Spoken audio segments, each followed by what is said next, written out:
Praise the lord. ఈరోజు దేవుని వాగ్దానము, మీరు పులిపిండి లేనివారు గనుక క్రొత్త ముద్ద అవుటకై ఆ పాతదైన పులిపిండిని తీసి పారవేయుడి. ఇంతేకాక క్రీస్తు అను మన పస్కా పశువు వధింపబడెను. కొరింథీయులకు రాసిన మొదటి పత్రిక 5వ అధ్యాయము 7వ వచనము. సహోదరి సహోదరులారా, అపోస్తలుడైన పౌలు కొరింథీయులకు వ్రాస్తూ ఈ మాట పలుకుతున్నాడు.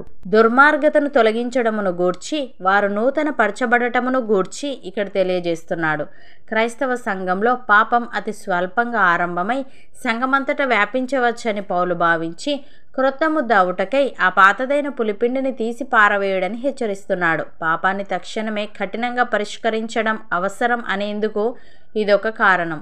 సంఘం గనక అలా చేయకపోతే అందులోని వారు పాపం అంతగా ప్రమాదకరమైనది కాదని, తాము ఏం చేసినా ఎవరు ఏమీ అనరులే అని అనుకునే ప్రమాదం ఉంది.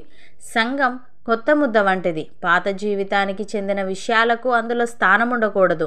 పస్కా విందులో పొంగజేసే పదార్థం కలపని రొట్టెలు యూదులు తినేవారు. పొంగజేసే పదార్థం బైబిల్లో దుర్మార్గతకు సూచనగా సాదృశ్యంగా వాడబడింది. భక్తుడు ఈ విధంగా అంటున్నాడు: భూమి మీదనున్న మీ అవయవములను అనగా జారత్వమును, అపవిత్రతను, కామాతురతను, దురాశను, విగ్రహారాధన అయిన ధనాపేక్షను చంపివేయుడి. వాటి వలన దేవుని ఉగ్రత విధేయుల మీదికి వచ్చును. పూర్వము వారి మధ్య జీవించినప్పుడు మీరును వీటిని అనుసరించి నడుచుకొంటిరి. ఇప్పుడైతే మీరు కోపము, ఆగ్రహము, దుష్టత్వము, దూషణ, మీ నోట బూతులు అను వీటినన్నిటినీ విసర్జించుడి. ఒకనితో ఒకడు అబద్ధమాడకుడి. ఏలయనగా ప్రాచీన స్వభావమును దాని క్రియలతో కూడా మీరు పరిత్యజించి జ్ఞానము కలుగు నిమిత్తము దానిని సృష్టించిన వాని పోలిక చొప్పున నూతన పరచబడుచున్న నవీన స్వభావమును ధరించుకొని ఉన్నారు అని.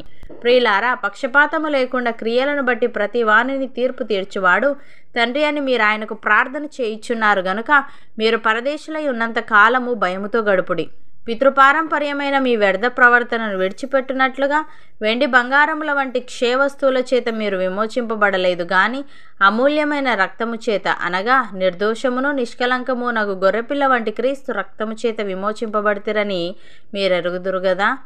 ఆయన జగత్తు పునాది వేయబడక మునిపే నియమింపబడెను గాని తన్ను మృతులలో నుండి లేపి తనకు మహిమనిచ్చిన దేవుని ఎడల తన ద్వారా విశ్వాసులైన మీ నిమిత్తము కడవరి కాలములయందు ఆయన ప్రత్యక్షపరచబడెను. కాగా మీ విశ్వాసమును నిరీక్షణయు దేవుని యందు ఉంచబడి ఉన్నవి. యోహాను యేసయ్య తన యొద్దకు రాగా చూచి, ఇదిగో లోక పాపమును మోసుకొని పోవు దేవుని గొర్రెపిల్ల. నా వెనుక ఒక మనుష్యుడు వచ్చుచున్నాడు. ఆయన నాకంటే ప్రముఖుడు గనుక నాకంటే ముందటి వాడాయనని నేనెవరిని గూర్చి చెప్పితినో ఆయనే ఈయన. నేను ఆయనను ఎరగనైతిని గాని ఆయన ఇజ్రాయేలుకు ప్రత్యక్షమగుటకు నేను నీళ్ళలో బాప్తిస్మం ఇచ్చుచూ వచ్చితినని చెప్పెను. మరియు యోహాను సాక్ష్యమిచ్చుచు ఆత్మ పావురము వలె ఆకాశము నుండి దిగివచ్చుట చూచితిని. ఆ ఆత్మ ఆయన మీద నిలిచెను. నేను ఆయనను ఎరగనైతిని గాని నీళ్ళ బాప్తిస్మం ఇచ్చుటకు నన్ను పంపినవాడు నీవెవని మీద ఆత్మ దిగివచ్చి నిలుచుట చూతువో ఆయనే పరిశుద్ధాత్మలో బాప్తిస్మం ఇచ్చువాడని నాతో చెప్పెను. ఈయనే దేవుని కుమారుడని నేను తెలుసుకొని సాక్ష్యమిచ్చితిన. నేను ప్రియులారా, క్రీస్తు మిమ్మును ప్రేమించి పరిమళ వాసనగా ఉండుటకు మన కొరకు తన్ను తాను దేవునికి అర్పణముగాను బలిగాను అప్పగించుకొనెను. అలాగుననే మీరును ప్రేమ కలిగి నడుచుకొనుడి. మీలో జారత్వమే గాని ఏ విధమైన అపవిత్రతయే గాని లోభత్వమే గాని వీటి పేరైనను ఎత్తకూడదు. ఇదే పరిశుద్ధులకు తగినది. కృతజ్ఞతావచనమే మీరు ఉచ్చరింపవలెను గాని మీరు బూతులైనను పోకిరి మాటలైనను సరసోక్తులైనను ఉచ్చరింపకూడదు. ఇవి మీకు తగవు. అపోస్తలుడైన పౌలు ఈ విధంగా అంటున్నాడు: యేసుక్రీస్తు యొక్క శరీరము ఒక్కసారి అర్పింపబడుట చేత ఆ చిత్తమును బట్టి మనము పరిశుద్ధపరచబడి ఉన్నాము. మరియు ప్రతి యాజకుడు దినదినము సేవ చేయుచు పాపములను ఎన్నిటికిని తీసివేయలేని ఆ బలులనే మాటిమాటికి అర్పించుచూ ఉండును. ఈయనైతే పాపముల నిమిత్తమై సదాకాలము నిలిచి ఒక్క బలిని అర్పించి అప్పటి నుండి తన శత్రువులు తన పాదములకు పాదపీఠముగా చేయబడు వరకు కనిపెట్టుచు దేవుని కుడి పార్శ్వమున ఆసీనుడాయను. ఒక్క అర్పణ చేత ఈయన పరిశుద్ధపరచబడు వారిని సదాకాలమునకు సంపూర్ణులనుగా చేసి ఉన్నాడు. ఈ విషయమై పరిశుద్ధాత్మ కూడా మనకు సాక్ష్యమిచ్చుచున్నాడు. ఎలాగనగా ఆ దినములైన తర్వాత నేను వారితో చేయబో నిబంధన ఇదే: నా ధర్మవిధులను వారి హృదయమునందుంచి వారి మనస్సు మీద వాటిని వ్రాయుదును అని చెప్పిన తరువాత వారి పాపములను వారి అక్రమములను ఇకను ఎన్నటికిని జ్ఞాపకము చేసుకొనను అని ప్రభు చెప్పుచున్నాడు. వీటి క్షమాపణ ఎక్కడ కలుగునో అక్కడ పాప పరిహారార్థ బలి ఇకను ఎన్నడూనూ ఉండదు అని. సహోదరి సహోదరులారా, మీరు పాపము చేయకుండుటకై ఈ సంగతులను మీకు వ్రాయిచున్నాను. ఎవడైనను పాపము చేసిన ఎడల నీతిమంతుడైన యేసుక్రీస్తు అను ఉత్తరవాది తండ్రి వద్దమనుకున్నాడు.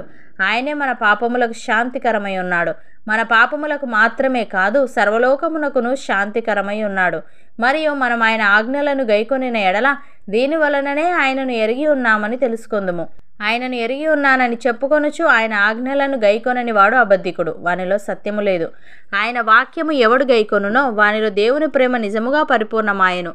ఆయన యందు నిలిచి ఉన్న వాడనని చెప్పుకొనువాడు ఆయన ఏలాగ నడుచుకొనినో అలాగే తానును నడుచుకొనబద్ధుడై ఉన్నాడు. మనం ఆయన యందున్నామని దీని వలన తెలుసుకొనుచున్నాము.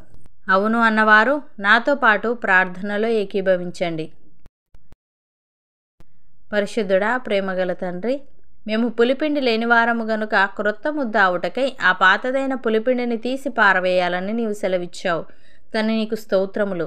దేవా, మేము ప్రాచీన స్వభావమును దాని క్రియలతో కూడా పరిత్యజించి జ్ఞానము కలుగు నిమిత్తము దానిని సృష్టించిన వాని పోలిక చొప్పున నూతనపరచబడుచున్న నవీన స్వభావమును ధరించుకునే వారముగా ఉండుటకు సహాయము దయచేయమని, నీవు మమ్మను ప్రేమించి పరిమళ వాసనగా ఉండుటకు మా కొరకు నిన్ను నీవు అర్పణముగాను బలిగాను అప్పగించుకున్నావు గనుక అలాగుననే మేమును ప్రేమ కలిగి నడుచుకునే వారముగా ఉండుటకు కృపచూపమని, మాలో జారత్వమే గాని ఏ విధమైన అపవిత్రతయే గాని లోభత్వమే గాని వీటి పేరైనను ఎత్తకుండా నీలో నిలిచి ఉండే భాగ్యం మాలో ప్రతి ఒక్కరికి నీ దయచేయమని యేసుక్రీస్తు నామమున ప్రార్థిస్తున్నాము తండ్రి.